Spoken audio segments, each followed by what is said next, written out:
सन 1990 दिल्ली की सर्द रातें उस समय और भी ज्यादा खामोश होती थीं। उस दौर में मोबाइल नहीं थे, न सोशल मीडिया।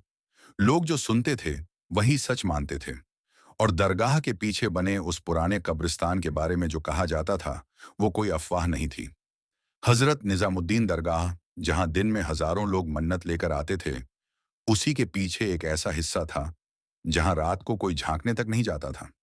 इसी दिल्ली में एक जोश से भरा युवा, नाम अयाज, जो पुरानी चीजों और सूफियों के रहस्यों को जानने का शौकीन था। उसका मन हुआ कि आज दरगाह जाकर फकीरों की दुआ ले और दरगाह की शांति को महसूस करे। उसने सुबह 11 बजे अपने घर से निकलने की तैयारी की। सर्दी जोरों पर थी, लेकिन उसका दिल किसी और ही तरह की गर्मी से भरा था। दोपहर करीब 2 बजे वो हजरत निजामुद्दीन दरगाह पहुंचा। भीड़ कम थी, फिजा में धूप की हल्की तपिश और चादर बिछी मज़ारों से उठती धीमी धीमी खुशबू फैली हुई थी। अय्याज ने दरगाह में श्रद्धा से फूल चढ़ाए, मज़ार पर चादर ओढ़ाई और आंखें बंद कर मन्नत मांगी। माहौल आध्यात्मिक था। चारों ओर कव्वालियां चल रही थीं। धूप और इत्र की मिलीजुली खुशबू हवा में घुली हुई थी। अपना सिर झुकाकर जैसे ही वह दरगाह से बाहर आया, उसकी नजर एक तरफ पड़ी। एक पुराना, जंग लगा हुआ लोहे का गेट जो दरगाह की एक दीवार से सटा था। वो गेट बाकी सब चीजों से अलग था। ना वहां कोई भीड़ थी, ना ही कोई रोशनी। चारों ओर बस सन्नाटा था, जैसे वक्त वहीं रुक गया हो। अयाज उस गेट की ओर बढ़ा और झुककर अंदर झांका। अंदर का नजारा जैसे उसकी आंखों को जकड़ने लगा। पुरानी टूटी कब्रें, जगह जगह उखड़ी हुई जमीन, और दूर एक झुकी हुई दीवार के पास पड़ा था एक पुराना पीपल का पेड़, जिसकी डालियां हवा में नहीं बल्कि जमीन की तरफ झुक रही थीं, जैसे किसी को पुकार रही हों।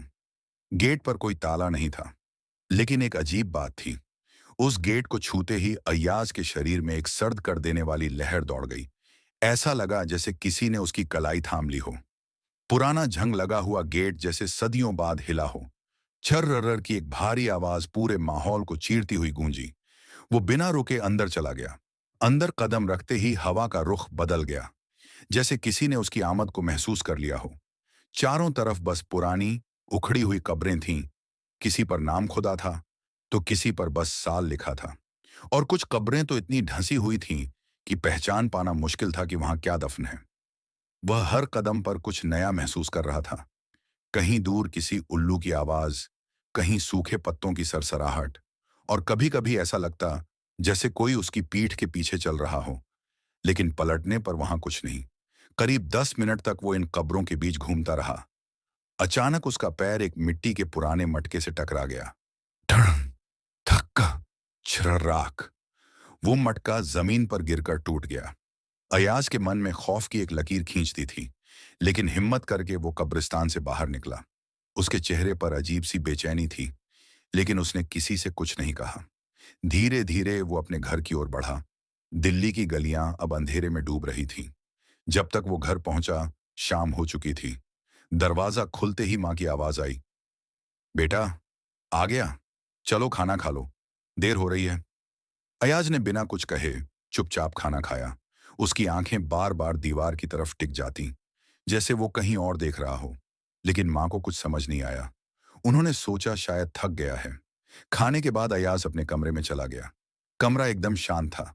उसने बत्ती बुझाई और बिस्तर पर लेट गया, लेकिन नींद नहीं आ रही थी। उसने करवट बदली, आंखें बंद की, लेकिन अब उसके कमरे में एक अजीब सी ठंड फैलने लगी थी। अयाज जैसे तैसे करवट बदलते हुए सो गया, लेकिन उसकी नींद गहरी नहीं थी। और फिर कुछ ही देर में एक अजीब सपना उसकी नींद को जकड़ने लगा। सपने में वो फिर उसी कब्रिस्तान में खड़ा था। चारों ओर गाढ़ा कोहरा, टूटी कब्रें, वही पेड़, और उस मटके के टूटे हुए टुकड़े जमीन पर बिखरे हुए। अयाज एकदम से आंखें खोल देता है। उसकी सांसें तेज चल रही थीं, माथा पसीने से भीग चुका था, और दिल की धड़कनें ऐसे लग रही थीं जैसे सीने से बाहर निकल जाएंगी। कमरे में चारों ओर अजीब सी खामोशी थी। न कोई आवाज, न कोई आहट, लेकिन फिर भी कुछ था। कोई अदृश्य डर जो उसके इर्द गिर्द मंडरा रहा था। उसने घड़ी की ओर देखा। रात के 2 से 43 हो चुके थे। वो उठकर बैठ गया। पानी पीने की कोशिश की, लेकिन हाथ कांप रहे थे। उसने खिड़की से बाहर झांका। बाहर सिर्फ घना कोहरा और एक गहरा सन्नाटा। वो बिस्तर पर फिर लेट तो गया, लेकिन नींद जैसे उससे कोसों दूर चली गई थी। हर कुछ मिनटों में वो करवट बदलता, कभी दीवार की तरफ, कभी छत को देखता, कभी दरवाजे को घूरता। रात पूरी तरह उसके लिए नींद छीनने वाली बन चुकी थी, और अब उसके भीतर एक डर साफ महसूस हो रहा था। कुछ गलत हुआ है, कुछ बहुत गलत। सुबह की पहली किरण खिड़की से कमरे में आई, लेकिन अयाज की आंखों में कोई राहत नहीं थी। वो थका हुआ था, आंखों के नीचे काले घेरे थे। बिस्तर से उठते हुए उसने गहरी सांस ली, और जैसे ही जमीन पर पैर रखा, उसका पैर किसी ठंडी चीज से टकराया। उसने नीचे देखा, कमरे के कोने में मिट्टी का वही टूटा हुआ मटका पड़ा था। अयाज पीछे हट गया। यह सपना नहीं था। अब उसे यकीन हो गया, जो उसने रात में देखा वो हकीकत थी। उसने मटके के पास जाकर देखा, मिट्टी सूखी नहीं थी, गीली थी, जैसे अभी अभी खोदी गई हो। उसके रोंगटे खड़े हो गए। वो दौड़कर मां के पास गया, लेकिन कुछ नहीं बताया। बस इतना कहा, मां, मैं आज किसी मौलवी के पास जाना चाहता हूं। माँ उसे देखती है तो पूछती है, तू सुबह सुबह मौलवी के पास क्यों जाना चाहता है? क्या हो गया है? लेकिन अयाज कुछ नहीं कहता, बस धीरे से बोलता है, कुछ नहीं अम्मी, जरूरी काम है। वो सीधा बाथरूम में जाकर नहाता है, जल्दी जल्दी कपड़े पहनता है। माँ ने खाने को कहा, लेकिन उसने हाथ जोड़कर मना कर दिया और बिना कुछ खाए घर से निकल पड़ा। उसका चेहरा उतरा हुआ था, आंखों में डर और माथे पर चिंता की लकीरें थीं। करीब आधे घंटे बाद वो मोहल्ले की पुरानी मस्जिद पहुंचा। वहां के बुजुर्ग मौलवी अलीम साहब को सब इज्जत से जानते थे। वो गहरी बातों को समझते थे और रूहानी इल्म रखने वाले इंसान माने जाते थे। अयाज ने उनके सामने बैठते ही बिना समय गंवाए कहा, मौलवी साहब, मैंने कल रात एक अजीब सपना देखा। मैं उस कब्रिस्तान में था, मटका टूटा, और आज सुबह मेरे कमरे में वही टूटा हुआ मटका मिट्टी के साथ पड़ा था। मुझे नहीं पता ये क्या है, लेकिन कुछ तो गलत हुआ है। मौलवी साहब ने गहरी नजर से उसकी आंखों में देखा। कुछ देर चुप रहे, फिर बोले, बेटा, तूने जो मटका तोड़ा है वो मटका नहीं था, वो एक कैद थी, किसी रूह की कैद। अब वो रूह आजाद है, और अगर तेरे कमरे में वो मटका पहुंचा है तो समझ ले, अब वो रूह सिर्फ बाहर नहीं, तेरे भीतर तक आ चुकी है। मौलवी अलीम साहब कुछ पल शांत रहे। उनका चेहरा गंभीर होता जा रहा था। उन्होंने अयाज की ओर झुककर धीमे स्वर में कहा, बेटा, जिस मटके को तूने तोड़ा वो एक बंधी हुई रूह की कैद थी। उसमें किसी ने सालों पहले एक आत्मा को बंद किया था, कुरान की आयतों और ताबीजों से। ऐसी रूहें बहुत खतरनाक होती हैं। उन्हें रोका नहीं गया तो वो जिस्म में दाखिल हो जाती हैं। अय्याज ने डरते हुए पूछा, तो अब क्या होगा मौलवी साहब? मौलवी साहब ने जवाब दिया, अगर तूने उसे छेड़ा नहीं होता तो शायद वो कभी बाहर ना आती, लेकिन अब उसे तेरी मौजूदगी की जरूरत है। वो तुझसे बन चुकी है, और जब तक उसका मकसद पूरा नहीं होता, वो तुझे हर रोज याद दिलाती रहेगी कि तूने उसे आजाद किया है। अयाज कांप गया। उसने पूछा, तो मैं क्या करूं अब? कोई उपाय है? मौलवी साहब ने गहरी सांस लेकर कहा, आज रात तू अकेला मत सोना। मैं कुछ आयतें लिख कर देता हूं, इन्हें अपने सिरहाने रखना। और सबसे अहम बात, वापस उस कब्रिस्तान मत जाना, क्योंकि अगर तू वहां दोबारा गया तो फिर तेरा जिस्म आएगा, रूह नहीं। मौलवी साहब से तावीज और आयतें लेकर अय्याज धीरे धीरे घर लौट रहा था। सड़कें सामान्य थीं, लोग अपने काम में व्यस्त, लेकिन अय्याज की दुनिया अब वैसी नहीं रही थी। हर अजनबी चेहरा उसे घूरता हुआ लगता, हर परछाई में उसे कोई देखता हुआ महसूस होता। घर पहुंचा तो मां ने पूछा, मौलवी क्या बोले? अय्याज ने कुछ नहीं कहा, बस धीरे से सिर झुका लिया और अपने कमरे की ओर चला गया। कमरे में दाखिल होते ही उसने मौलवी की दी हुई आयतें सिरहाने रख दी और तावीज अपनी जेब में रखकर पलंग पर बैठ गया। कमरे की खिड़की से बाहर हल्की सी रोशनी आ रही थी, लेकिन कमरे में अजीब सन्नाटा था। अचानक उसकी नजर दीवार पर गई। वहां कुछ लिखा हुआ था, बहुत हल्का, जैसे नाखून से खरोंच कर किसी ने कुछ शब्द गढ़े हों। वो पास गया, ध्यान से देखा। तूने मुझे जंजीर से निकाला, अब मैं तुझ में समा चुकी हूं। अय्याज के हाथ से आयतें गिर पड़ी। उसका पूरा शरीर थरथराने लगा। दीवार से धीमी धीमी सरसराहट की आवाज आने लगी, और अचानक कमरे में रोशनी चली गई। पूरा कमरा अंधेरे में डूब गया। अयाज हिल भी नहीं पा रहा था। उसकी सांसें जोर जोर से चल रही थीं। दिल धौंकने की तरह धड़क रहा था। तभी एक धीमी सरसराहट उसके पलंग के नीचे से आती हुई महसूस हुई। वो डर के मारे वहीं खड़ा रह गया और फिर अचानक कमरे के कोने से धुआं उठता दिखा। उसी धुएं के बीच एक परछाई बनने लगी, धीरे धीरे, जैसे कोई औरत सिर झुकाए खड़ी हो। उसके लंबे खुले बाल जमीन तक झूल रहे थे और पैरों की जगह बस कालिख दिख रही थी। अय्याज की रूह तक कांप गई। उसने कांपती आवाज में पूछा, तू कौन है? परछाई ने धीरे धीरे सिर उठाया। उसका चेहरा साफ था, आधा जला हुआ, आंखों की जगह सिर्फ काले गड्ढे और होंठों पर अजीब मुस्कान। उसने धीमी लेकिन कांपती आवाज में कहा, मैं वो हूं जिसे जिंदा दफनाया गया था। तूने मुझे फिर से जगा दिया है। अब तेरे हर अंधेरे में मैं रहूंगी। और फिर वो परछाई धीरे धीरे अयाज की ओर बढ़ने लगी। हर कदम के साथ कमरे की हवा और ठंडी होती जा रही थी, जैसे मौत की सांसें दीवारों पर सरसराने लगी हों। अयाज पीछे हटना चाहता था, लेकिन उसका शरीर अब सुन्न हो चुका था। पैर हिल नहीं रहे थे और आंखें सामने खड़ी उस अधजली औरत के चेहरे पर अटक चुकी थीं। परछाई उसके सामने आकर झुकी और उसके कान के पास आकर एक फुसफुसाहट में कहा, अब तेरी आत्मा भी मेरी है। अगले ही पल अयाज की आंखें ऊपर की तरफ पलट गईं। उसके शरीर से आवाज तक गायब हो गई। धड़ाम, वो जमीन पर गिर गया। बेहोश। सुबह का उजाला धीरे धीरे मोहल्ले में फैल रहा था। रसोई में माँ ने जैसे ही अयाज को उठाने के लिए आवाज दी, अयाज बेटा उठ जा, बहुत देर हो गई। कोई जवाब नहीं आया। दूसरी बार आवाज देने के बाद भी जब कोई हलचल नहीं हुई, वो चिंतित होकर उसके कमरे की ओर बढ़ी। दरवाजा खुला और आंखों के सामने जो नजारा था, उसे देखकर मां की चीख निकल गई। अयाज जमीन पर बेसुध पड़ा था, आंखें अधखुली, चेहरा पीला, सांसें धीमी और दीवार पर कुछ अजीब सी खरोंचें। मां ने डर के मारे उसके चेहरे पर पानी छिड़का, लेकिन वो होश में नहीं आया। आनन फानन में पड़ोस के लोगों को बुलाया गया। जब उन्होंने कमरे की हालत देखी तो एक बुजुर्ग बोला, इसे इंसानी इलाज की नहीं, रूहानी मदद की जरूरत है। मौलवी अलीम साहब को बुलाओ। कुछ ही देर में मौलवी साहब घर पहुंचे। कमरे में घुसते ही उन्होंने अपनी जेब से एक ताबीज निकाला, कुरान की आयतें पढ़ीं और अय्याज के सिर के पास बैठ गए।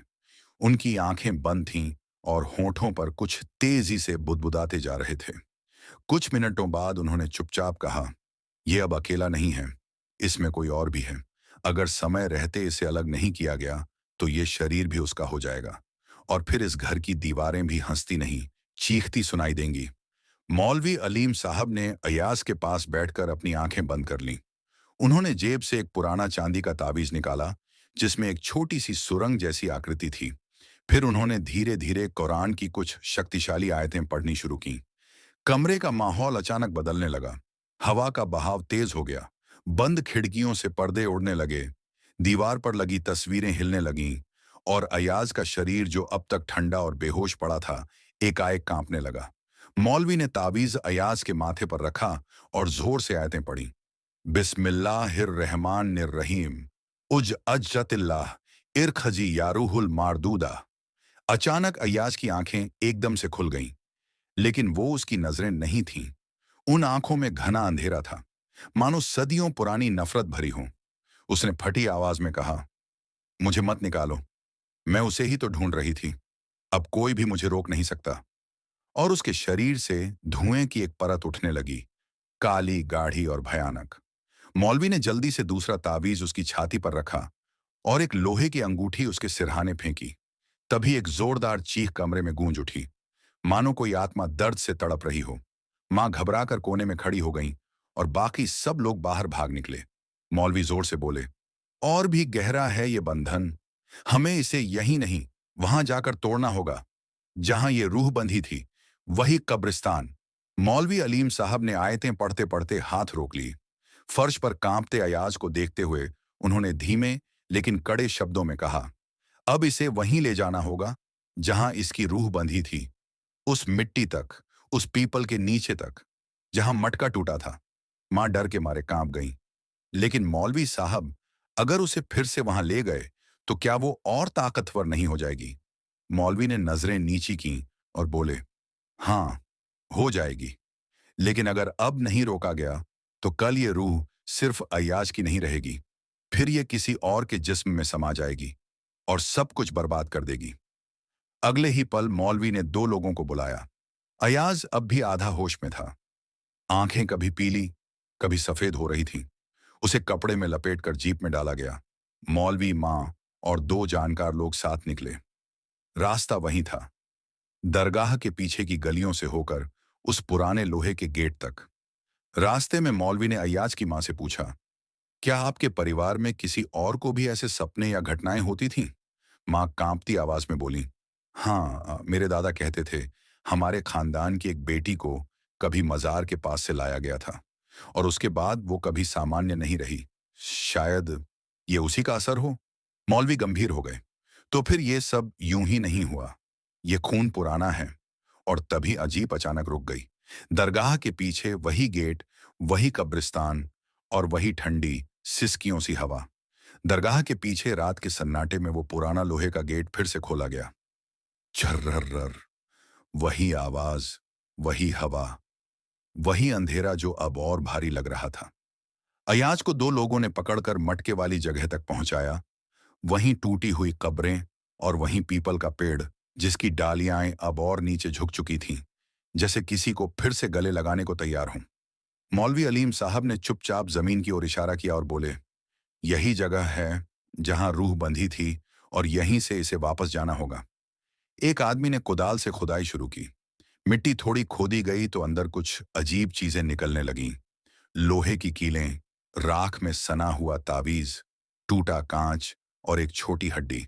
और फिर एक बड़ा मिट्टी का गोल मटका, अधजला लेकिन अब भी बंद। मौलवी ने झुककर उस मटके को निकाला। उसके ऊपर कुछ अरबी में लिखा था और वो शब्द धीरे धीरे खुद ब खुद जलने लगे। अय्याज एक झटके में चिल्लाया, रुको, मत छुओ उसे, वो वो यही है। उसकी आंखें फिर काली हो गईं। उसने जोर से झटका दिया और अपने आप जमीन से उठकर खड़ा हो गया।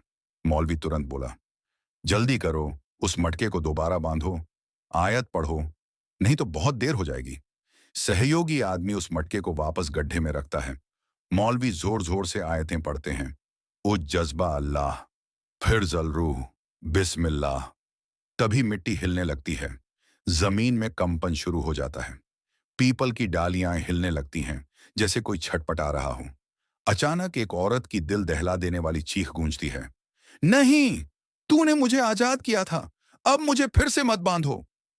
मौलवी अलीम साहब ने जैसे ही आखिरी और सबसे शक्तिशाली आयत पढ़ी, फातिहा बिस्मिल्लाह अल्लाहू अकबर, एक तेज बिजली की चमक पूरे कब्रिस्तान पर गिरी। मटके के चारों ओर की जमीन काली धुएं से भर गई और उस धुएं के बीच उस औरत की परछाई तड़पती हुई दिखाई दी। वो छटपटा रही थी।